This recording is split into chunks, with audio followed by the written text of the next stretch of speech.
are going to start taking out. So I want those people who already have their masks, their aprons, and their gloves.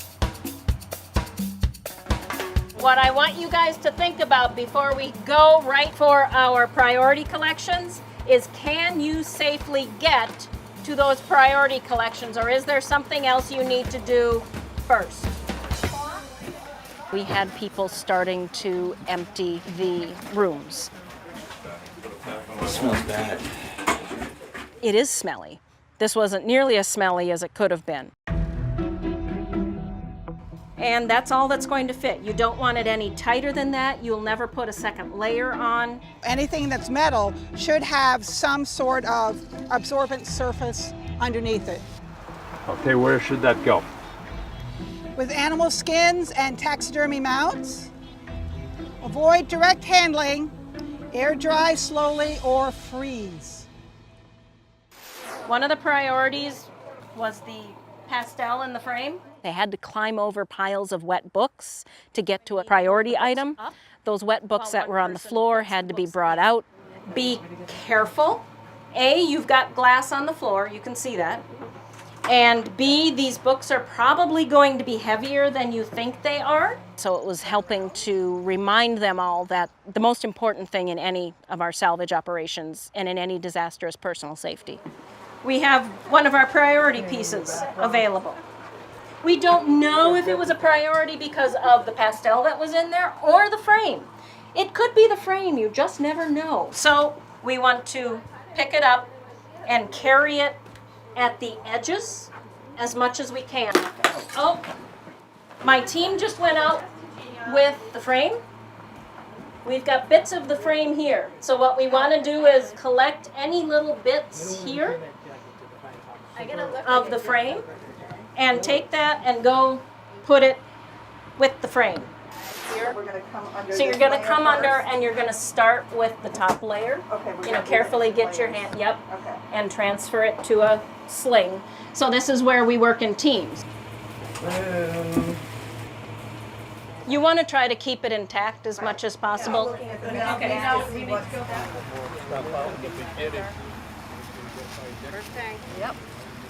This was another area down here of our priority collections. Take these photographs.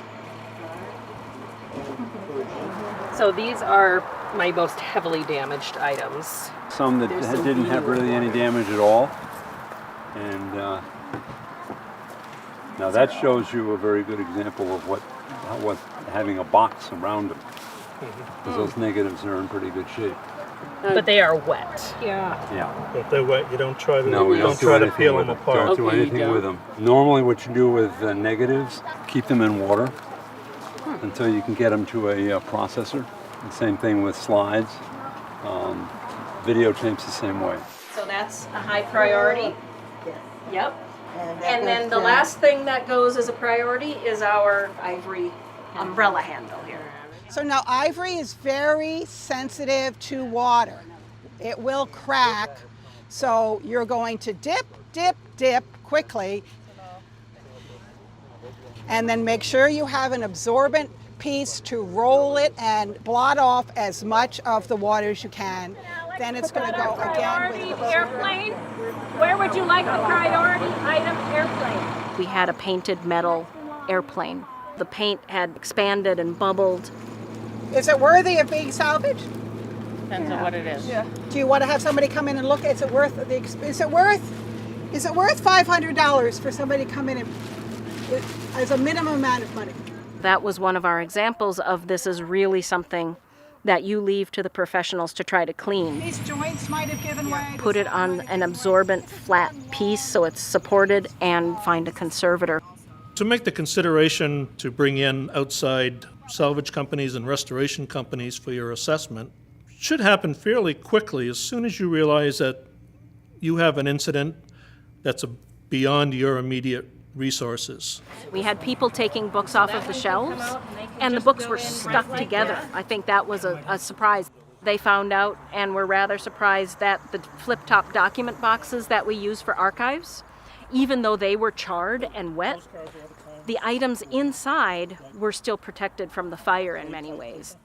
for your own collections. You are going to have very distinct priority collections that you need to get to first. Your rooms are going to be much more packed than ours were. Ours were actually very easy to get into and start salvaging, and that's not necessarily going to be the case. You're going to have very tight aisles, you're going to have very tight drawers and spaces to trying to be working in. So we really had a lot of luxury here, not only in the space that we had to work with in the rooms, which made things very easy, but also we have a lot of space out here outside that we've been able to work with that most people, especially if you're in a larger metropolitan area, you wouldn't have all of this space to be able to spread out into necessarily.